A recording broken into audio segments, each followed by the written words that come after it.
Good evening, everyone who have joined us with Contest 360 degree for the virtual webinar on education for human flourishing. Today we have with us Dr. Shiranjani Mokshaguddam. She's a ma'am is a professor of management. Ma'am has also given more than 30 plus research webinars in her career. Ma'am is a certified soft skills trainer and is a German language teacher as well. Ma'am is also a life coach and a practitioner. So I would like to welcome ma'am and would thank ma'am for being with us today and taking the webinar on education for human flourishing. It gives us extreme honor and pleasure to welcome ma'am with us at Contest 360 degree. So I would now like to hand over the mic to ma'am. Thank you, sir. Thank you so much. Right. Very good evening to one and all present here. Contest 360 virtual webinar on education for human flourishing.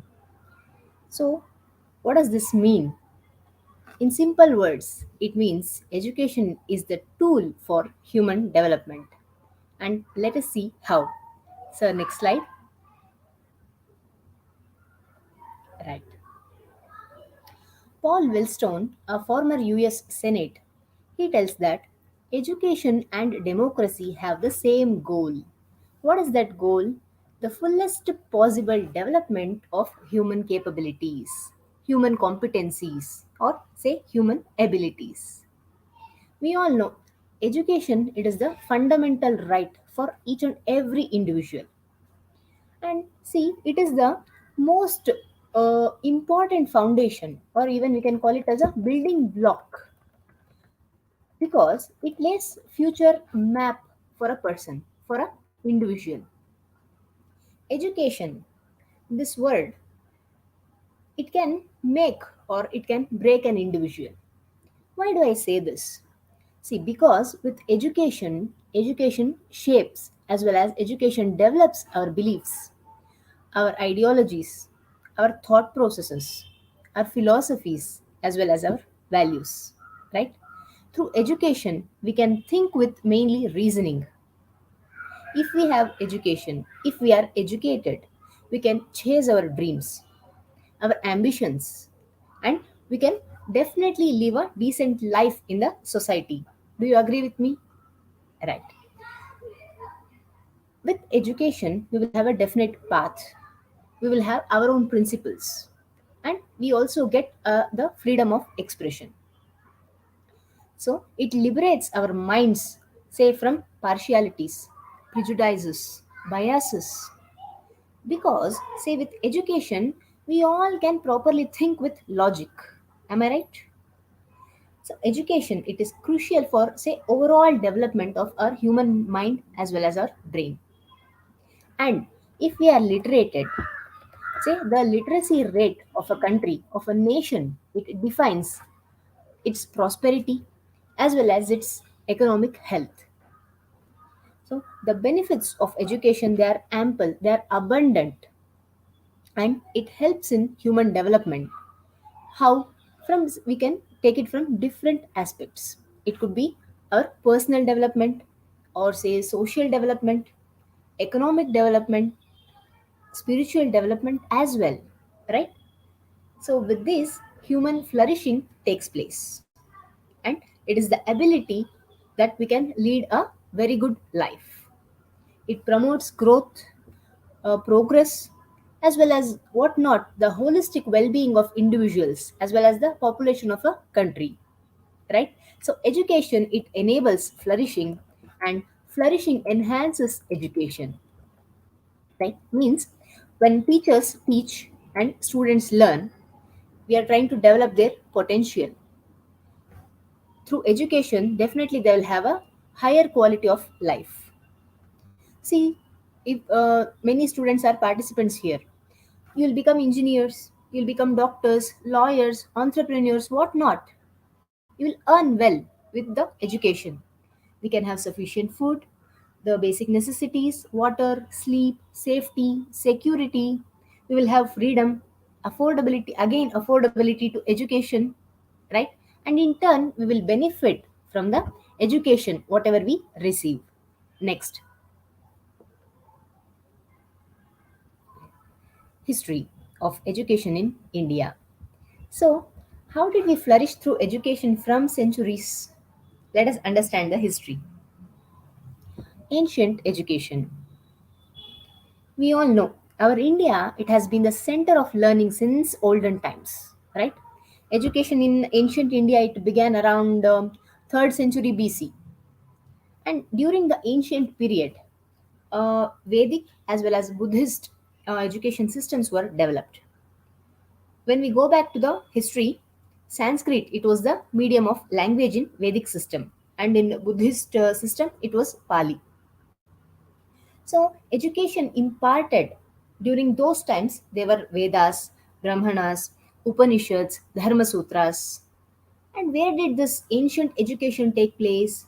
In ashrams, gurukuls, temples, houses of the gurus, right? Teachers, forests. Why? It kept the student's mind fresh and alive, right? The focus during in ancient education period, in ancient education system, it was on teaching ethics, honesty, discipline, independence, right, and many more. And mainly, these unique features, they are not at all found in any other country's education system. See how great our country's education system is. So simple life with devotion and hard work is our ancient education. And obviously the students, they were provided with a good quality of education, culture, character, mental, physical, as well as intellectual personality development was the main motto. And survival in any situation, in any kind of situation, it was taught. um, During that period, the state government and the people, they did not interfere in designing the curriculum, or say in the payment of fees, or say in the regulation of teaching hours, all these things. But the syllabus, it was designed in accordance with the say demands of that particular era. The royal families, kings of the states, they donated their wealth for what? For the improvement of quality education.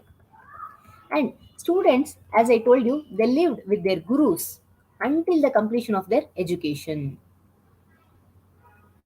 Even women education was also given more emphasis. We all know there were no books. Students memorized all the things while learning. There were orals, there were debates, exams were also conducted, right, every year. They also focused on subjects like military, warfare, politics, religion, algebra, geometry, grammar, everything. So, listening, observation, storytelling, all these were the ways of learning. Mainly, they focused on practical knowledge as well as all round effective development of students, what we call as holistic development. The higher educational institutions, you would have heard of Takshashila, Nalanda, these were the famous centers of learning. Even it was comprised of subjects like ancient scriptures, law, medicine, sociology, mathematics, whatnot, astronomy, military science, right? There were also disadvantages in this ancient education system. What were that? What was that?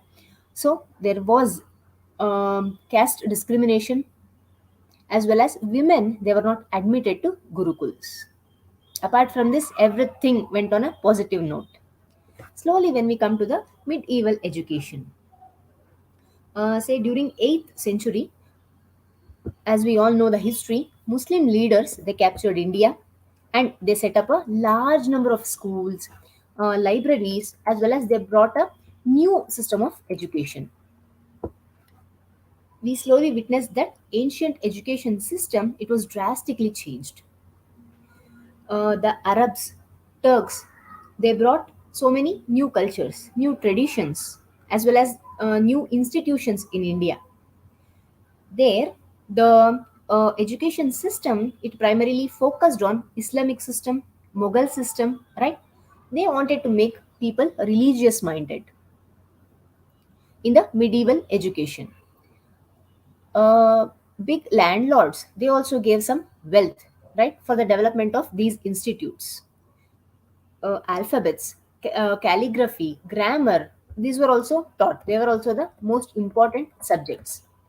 So, if at all the students wanted to say get higher posts, Arabic and Persian, they were the main languages of communication, and it was mandatory for the students to get into higher posts to study these, to learn these languages. The recitation of Quran was there. It was very important in that particular period. It was an important part of their curriculum. There were two types of education. One is secular and the other one is religious education. And the secular education, it also consisted of Arabic literature, as I told you, the grammar, history, philosophy, mathematics. They had geography, politics, economics. There was agriculture, Greek language, and many more. Very similar to the ancient system of education, there were also orals, discussions, recitations of the lessons, right? And these were the methods of learning. But there was no such kind of half yearly or annual examination which was fixed for students. But the students, they were evaluated based on the practical situations of life. Maktabs, they were the center for primary education for the children, and then students were sent to madarsas for mainly for higher education. In Emperor Akbar's period, Hinduism as well as philosophy were again given importance. Medicine, political science, astrology were also taught. So even for Sanskrit students, they learned Vedanta, jurisprudence, Patanjali, all these were made mandatory. And important educational centers during that period were Agra, Delhi, Jaunpur, Bidar. Then slowly coming to the modern education system. In the mid of the say medieval age, the previous education system, the British invaded India. We all know the history, and they started to capture it. This particular modern education system, it was introduced during the British Empire in way back in 1830s, right? Lord Thomas Babington Macaulay, he introduced English language. Here in during that period, their aim was to spread Christianity. So 21st century, we all know, it is the era of science, technology, as well as innovations. Now, the demand and need for educational skills, they are like increasing day by day, right? Our education system, our education sector, it is also changing itself. For what? To adapt to the industrial requirements. When we see the objective of this modern education, mainly we want to inculcate values in students. What are those values? Say equality, secularism, education for all, environmental protection, etc. For what is this needed? So, to comprehend the culture, to understand our culture, to understand the people of our country, every individual, they must be provided at least a minimum level of education. If not, we will not understand anything. Without education, we are a big zero, right? And since pandemic, the education sector, it is following the trend of technology, right? Teachers, we teach our students through online lectures. There are MOOCs, massive open online courses, right? Women education, it is given equal importance. Government, they have launched many programs, right, to encourage women's education. How do the modern education systems curriculum is divided? As we all know, we are aware of it. Primary education, from 1st to 10th standard, we study history, geography, mathematics, science, Hindi, regional languages, right? Then secondary education, we will have choices, whether we can pick from science, commerce, arts, right? We write so many entrance examinations, we get entry into the graduation. Even then, the students, they have a choice, they can choose a field for even further studies. It could be computer science, it could be business management, civil, electrical, anything. At early stages, when we see students get to learn alphabets, say poem recitation, word formation, national anthem, different prayers, sports. We also get them involved into, say, extracurricular activities. Mainly, these are for, as I told you, the holistic development, the all-round development of a student. We also see there are term exams or semester exams which are conducted at frequent intervals. Now, what students do? Students learn concepts through online platforms. It could be YouTube, it could be Coursera, LinkedIn Learning, Skillshare, many more to name. Then, offline classes are also conducted after the pandemic, after we have recovered from this pandemic. So, they are for discussions, they are for debates, right? And even for knowledge sharing. Right. Our India, our country, it has greatest universities for higher education. It could be for UG, undergraduate, or even for post graduation. And there are many more streams. When we speak of Indian Institute of Technology, IITs, we have BITS, Birla Institute of Technology and Science. We have NIT, right? These are the greatest universities for higher education what our country has. National Institute of Technology, NIT, IISc, right? Indian Institute of Science. They are like famous around the globe. And many programs and government missions, they have started to increase the employment mainly in India. So top class universities, colleges are found in our India, right? They have good infrastructure, they have good environment. The thing is, parents, teachers, they are to support the students. They are to take up higher education, UG, PG. Why not research, PhD, everything, right? So, what are the disadvantages of this modern education system? Here, mainly we see there is interference of government in education, even in management and in, say, syllabus setting.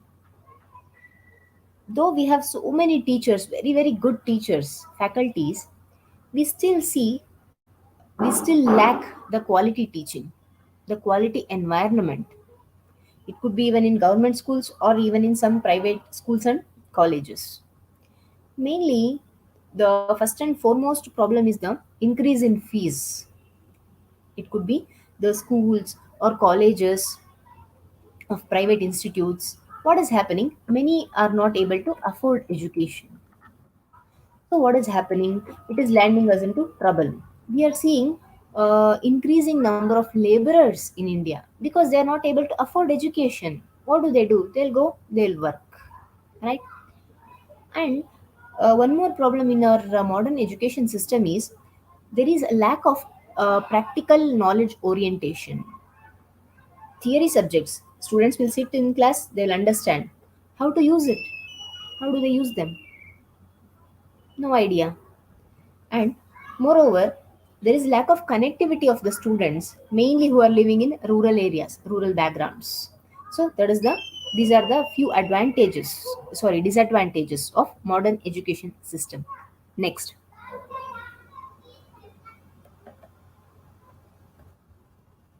what is the importance or advantages of education? As we have discussed, so education is fundamental to any kind of development and growth.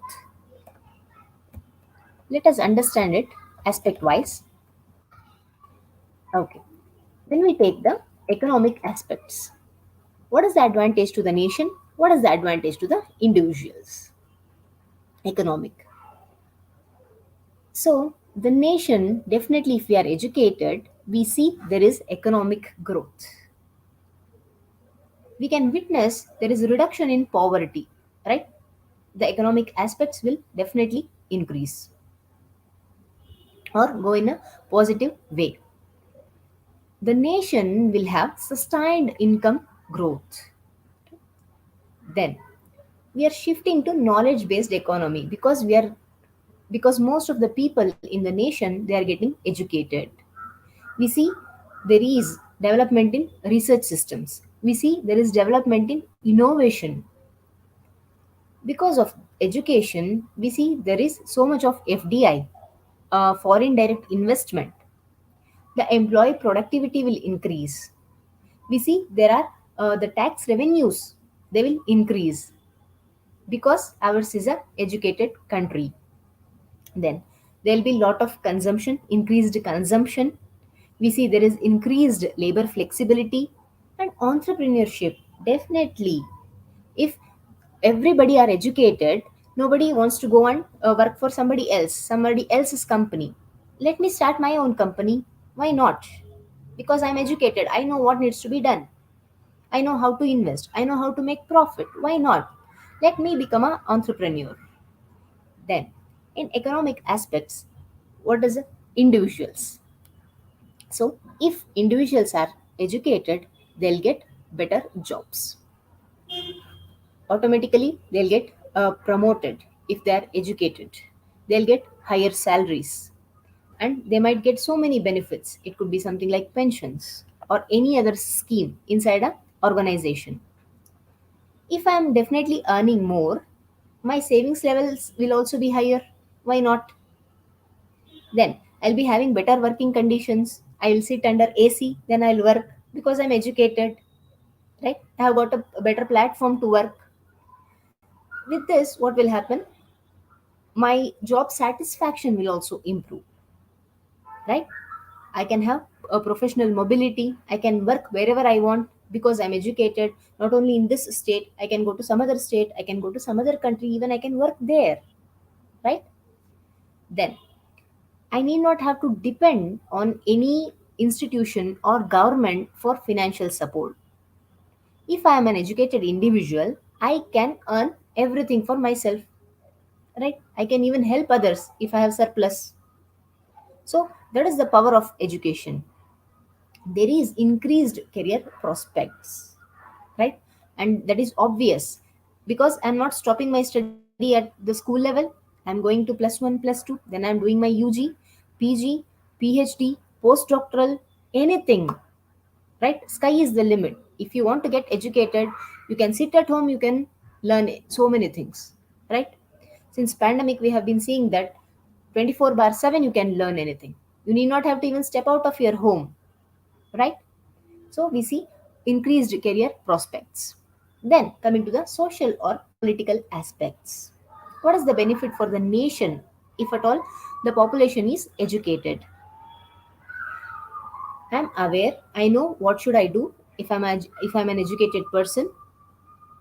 I know what are the do's in the society, what are the don'ts in the society. So definitely I'm not going to commit any crime. Thereby we see reduced crime rates. Increased community engagement, definitely, right? I have learned something. People, they want to uh, engage with their community, they want to give back something to their community.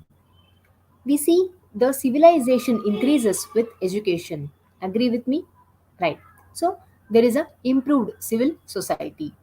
Social cohesion. Yes, we are all, after all, human beings are social animals. We want to get more and more bonded with other people.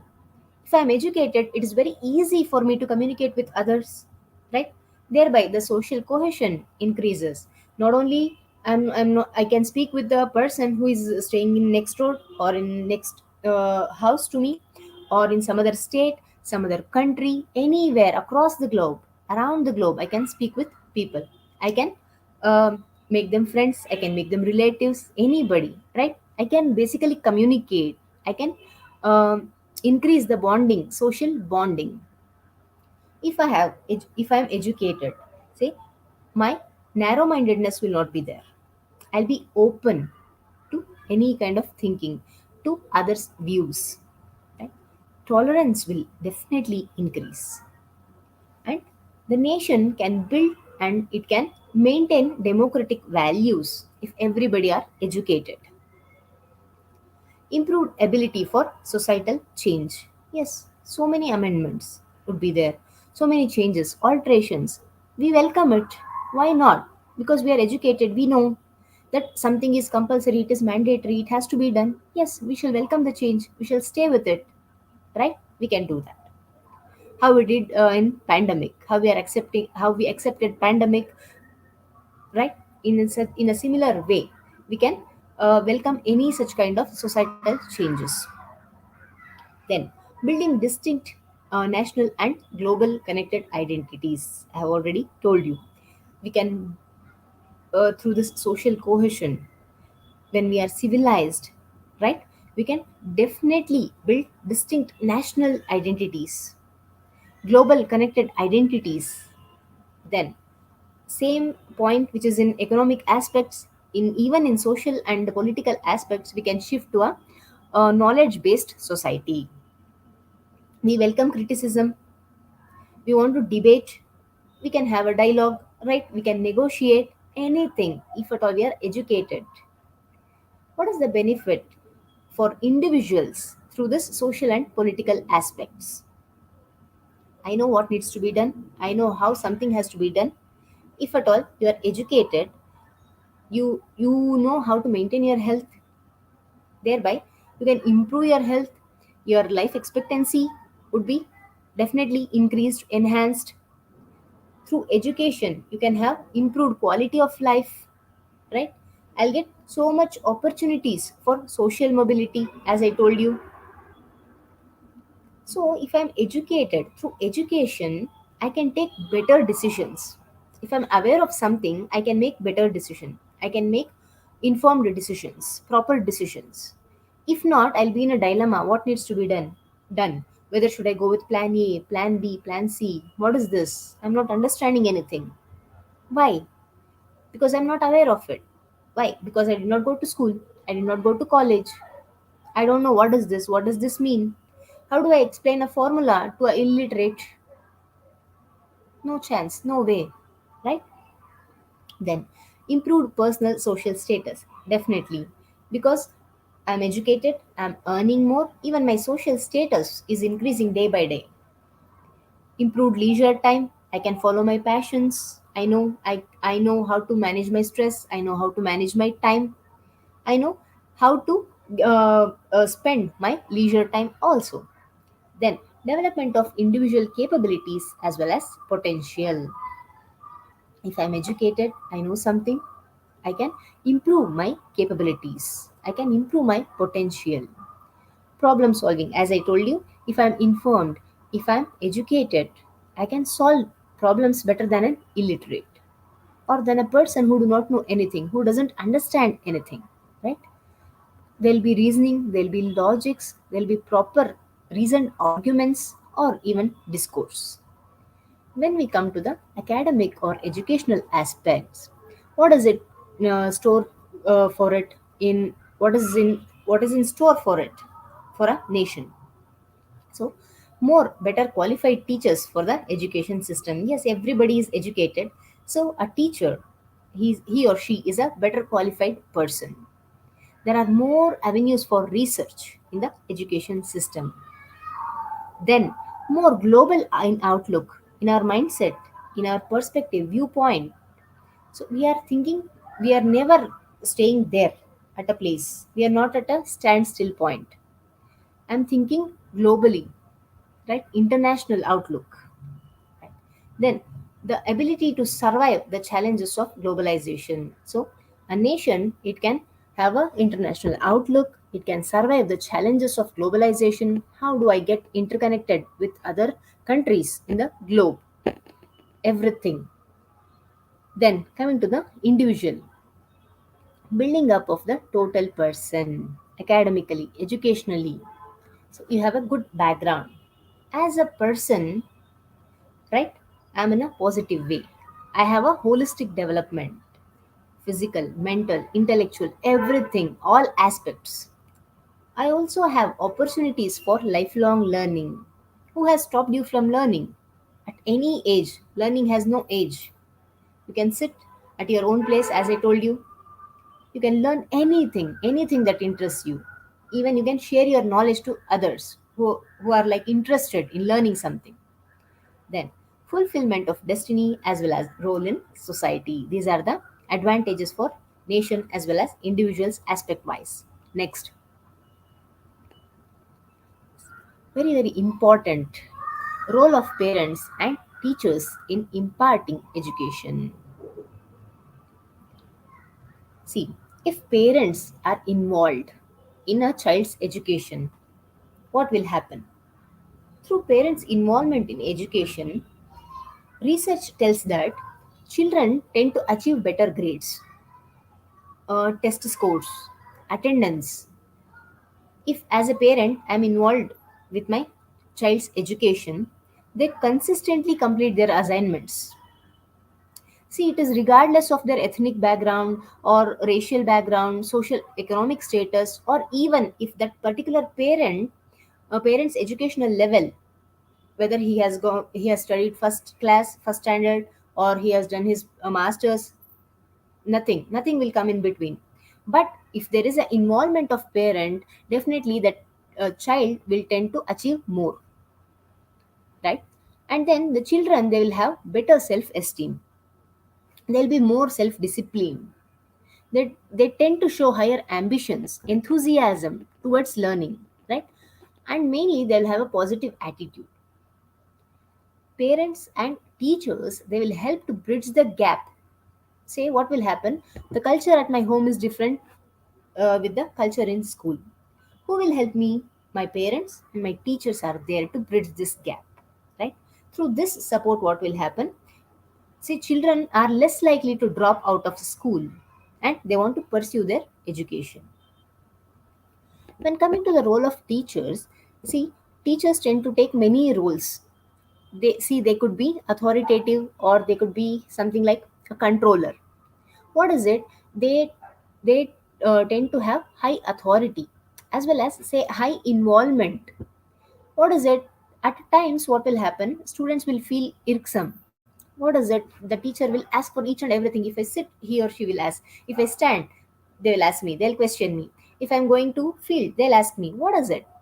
See, the thing is, the teachers will take the authoritative role or the role of a controller only for the betterment of the students, nothing else. They want to encourage your hard work, right? Always, these kind of teachers, they'll be open for questions, queries, anything. Mainly, they want to make you a better individual. They also play the role of a delegator. What will they do? They'll give the ownership to students. They try to inspire group activities. They want to encourage the classroom discussions. Even as a prompter, what do the teachers do? They'll give the students a push whenever they are stuck somewhere. Or say a student has some confusion, some doubts. They want to act as a guide or they want to act as a coach, right, in the whole learning process. So the thing is, they want to make him or her a better individual. At times, what will happen? Teachers can also be a participant, not only on field, on or on say in a few activities, but most of the times they want to be a participant. They want to be a student along with the students. What will happen if they are a participant? If they take up the role of a participant, they are increasing the interest in students' minds, and they want to motivate them to participate more. See, I am doing. Why don't you do? That is the attitude of a teacher. As a demonstrator, the teacher, he or she, they will try to demonstrate or they will try to exhibit the concepts. What is this concept? I'll demonstrate it for you. I'll make this particular idea clear for you.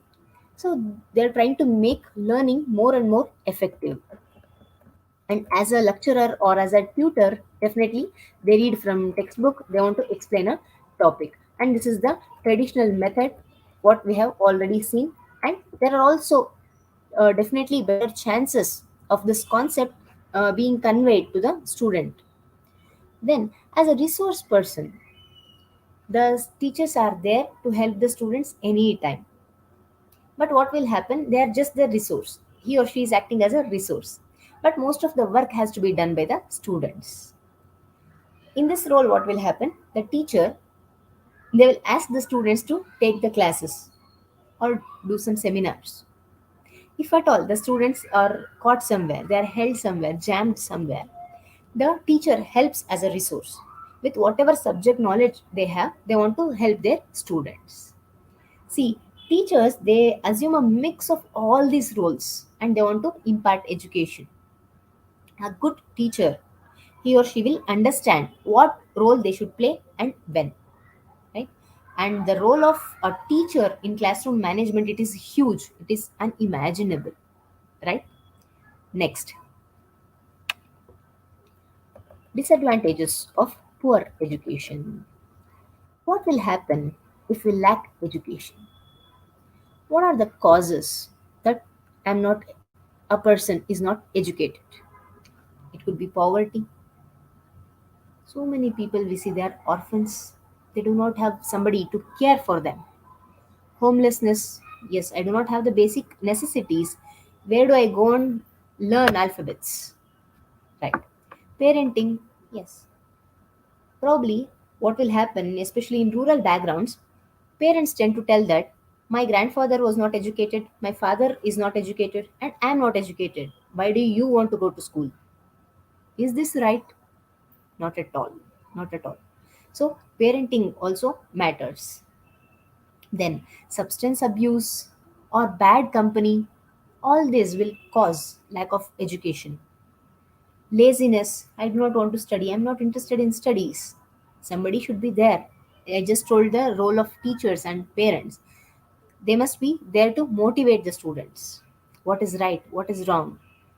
If we tell the students, then only they'll understand. Cultural factors, as I told you, in a few cultures, I do not want to name them, we all know, women education is not at all given any importance, especially in India.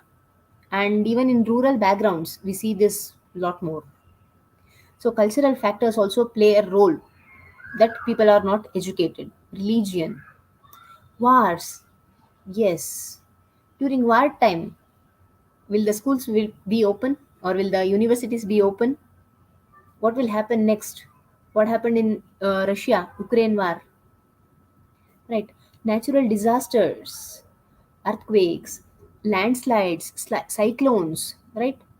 We all have witnessed this cyclone Mandos, which is a severe cyclonic storm, and it has arisen from the southern bay of Bengal, and it has made the landfall near Chennai 3 days back. We all know, we would have seen the news, right? And it is resulting in heavy rainfall, and we are also witnessing wild winds in the parts of coastal Tamil Nadu, and its effect is on neighboring countries, neighboring districts and states as well. Now, how do children go to schools and colleges? Right? Natural disasters. They are also the causes. Insufficient social aid, no social help, insufficient educational infrastructure. Students, they do not have a bench, they do not have a desk, they do not have proper washrooms. How do they study?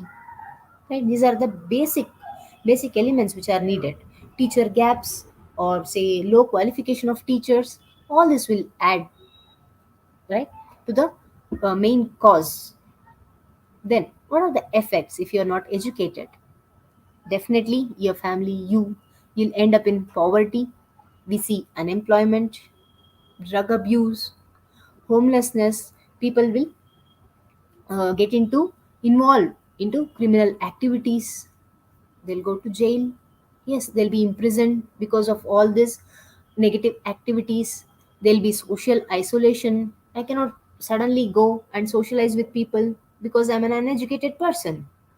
How do I communicate even though I want to speak with you? I do not know. I do not have a grip on language. I do not know which language you speak. I do not know nonverbal communication. So definitely it will end up in social isolation. Low salary, right? People will end up becoming laborers.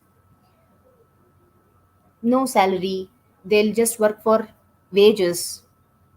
They'll be having bad working conditions. As I told you in the advantages, if you are educated, you will sit under AC. If not, see, the bad working conditions are the effects. Insufficient health insurance, because I'm not aware what is health insurance. I'm a dropout, third standard dropout. What do I know? What is health insurance?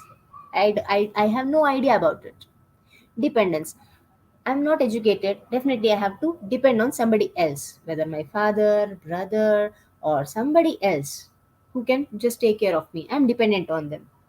I cannot go and I cannot do a simple bank transaction. I don't know how to write. I don't know how to sign. What somebody else tells, that I'll believe. Right? Then, radicalization. Yes,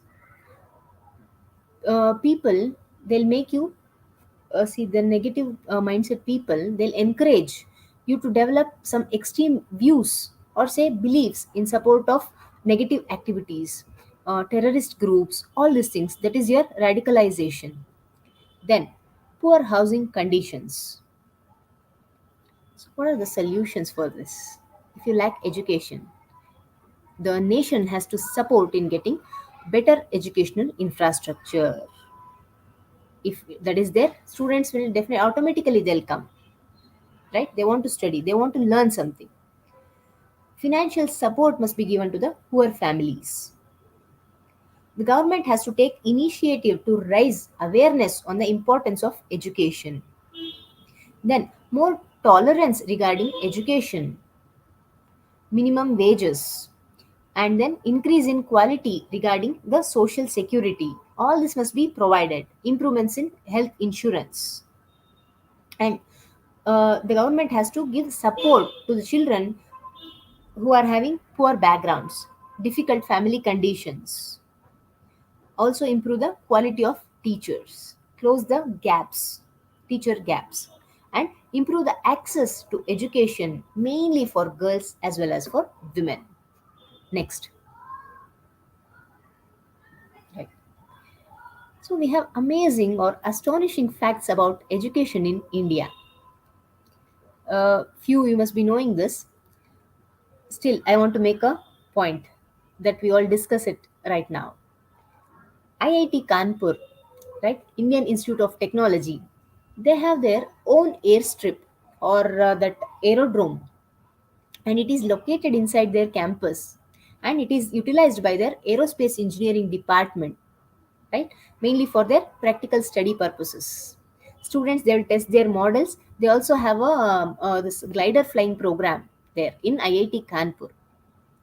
And did you know that India has the world's largest school, CMS? So, City Montessori School. It has from preschool to grade 12, and it is there in Lucknow. And this world's largest school, it is there in Guinness Book of World Records, and it has reported 64,547 students as of 2020. Unimaginable, 64,547 students as of 2020 in this school, world's largest school in India. Then, India has the first and oldest women's college in Asia, the Bethune College. Right? It was established as a girls' school way back in 1849 and then as a college in 1879. And this was launched by John Eliot Drinkwater Bethune. They also have a stamp that is designed especially for transporting their document and mainly for enrollment to the college. So, this is the first and oldest women's college in Asia. And India has Asia's largest residential university. Do you know which is that? Banaras Hindu University. So, this was established in 1916, and this was also based on the pattern of Takshashila and Nalanda universities. And the university's main campus, Banaras Hindu University, it spreads over 5.3 kilometers. See, largest residential university. And their south campus, it spreads over 11 kilometer, it seems. 2,700 acres. Then we all know that Indian government, it provides free education to all the children between the age of 6 to 14 years. And there is a fact that we all must be proud of, that India is one of the 135 countries in the world to make education a fundamental right of every child, right? So India is one of the 135 countries in the world. They are making education a fundamental right of each and every child. Then, the higher education sector in India, It is the largest in the world, say with over 70 million enrollments per annum per year. Look at our higher education system sector. So we have such incredible statistics, but it is definitely shocking when I was searching some information about this, that Indian students, they spend 7 billion studying abroad. See, Indian schools, colleges, universities, they are providing, say, value driven education, and this they are based on the best curriculum. They are trying to provide safe environment, conducive environment. They are including creativity. Our Indian universities, schools, colleges, they are providing exciting opportunities, experiences in the classroom, beyond the classroom. Then, see, an investment in knowledge, we all would have heard of this quote, an investment in knowledge, it pays the best interest. So let's invest in knowledge. Let's all get educated, and mandatorily, compulsorily, let's educate our future generations, right? So that they will also flourish in all facets. Next,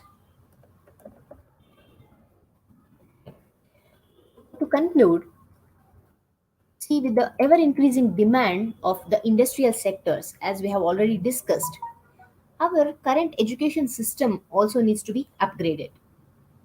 See, education itself, it is an enlightening experience, whether you are going to formal education inside a classroom, say with school grading, certification, college and university degrees, especially in a structured and systematic way, or say you are going with informal education, you are trying to read books from a library, or you are visiting, say, educational websites. That means you're not studying in a school.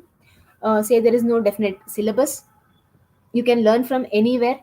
It could be from media, it could be from your life experiences, from your friends, family, anywhere.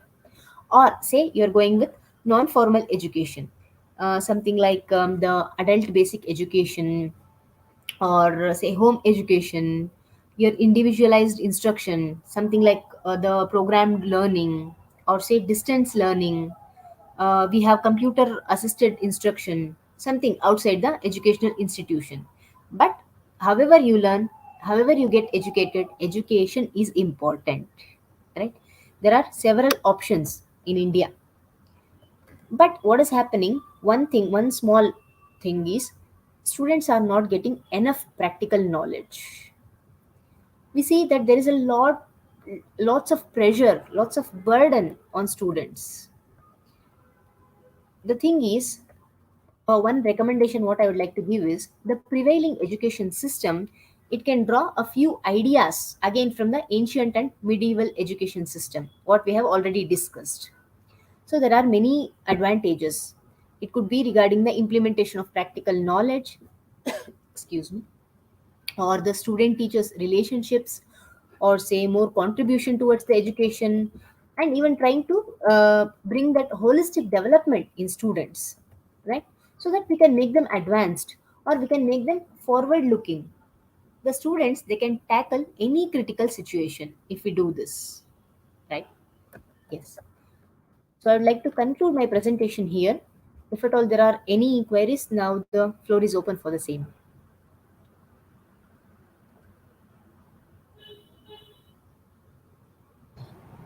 That was indeed a very great session. Ma'am summed up all points very effectively, talking about the past, the present, and like what should be implemented.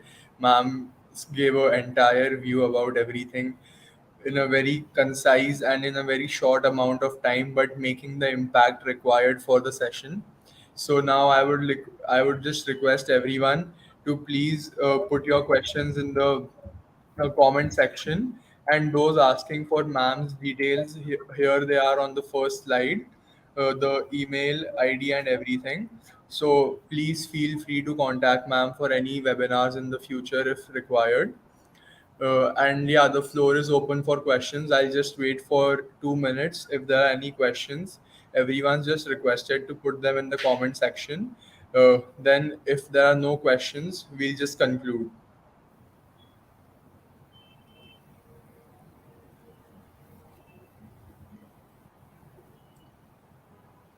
Sir, participants, they are asking to share the PPTs. It is with Mr. Tejas, sir. Definitely, he will share with you. Yes, I'll just put it in the WhatsApp group. Yeah.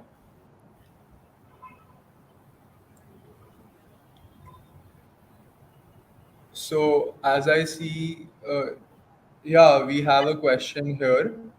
So the question says, the one size fits all system of learning very clearly violates the fundamental right to education for every child.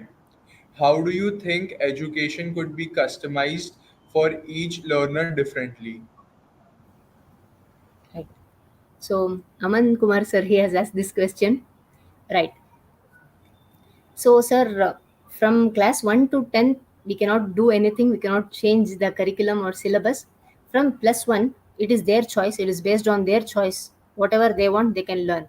Because, see, in school system, what will happen? A few things they have to learn compulsorily, right? This will be helping to build their character, their culture, to know our society, to know the people around us.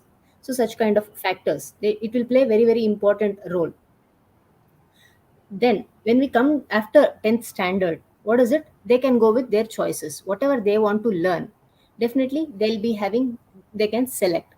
If at all it is arts, commerce, science, or something else extra course they want to do, they are welcome. There, nobody is like, there are no barriers for them after 11th standard. Whatever they want to learn, definitely they can learn it. We have one more question here. So the question says, why should they Yes, sir. give importance any import prominence to Bhagavad Gita in education system? Uh, there is no such thing. See, if you have seen the recent news, the Banaras Hindu University, they want to start Hindu Dharma as a new subject there. So most of the schools, they are trying to, it could be through some prayers, or say through some extra classes, what they'll try to chant as shlokas. In that, they are trying to bring this, the prominence to Hinduism and everything. Even in your NEP 2020, when you check, there is no such much kind of importance to the religious based activities. I do agree, but the thing is, we can definitely give a suggestion to whoever will implement this syllabus, so that they can give prominence, more and more prominence to Hinduism as well. That was indeed a very good answer to the both the questions asked by the audience there. So I think there are no more questions coming our way. So I would just like to thank ma'am from the bottom of our heart for being with us and providing such an informative session and answering all questions brilliantly. So I would like to close the meeting on this note. Thank you so much everyone for joining in. Thank you ma'am for joining in. The meeting Thank you. ends. Thank you. I would like to thank the extra special participants for their undivided attention, and my humble and respectful acknowledgement to Mr.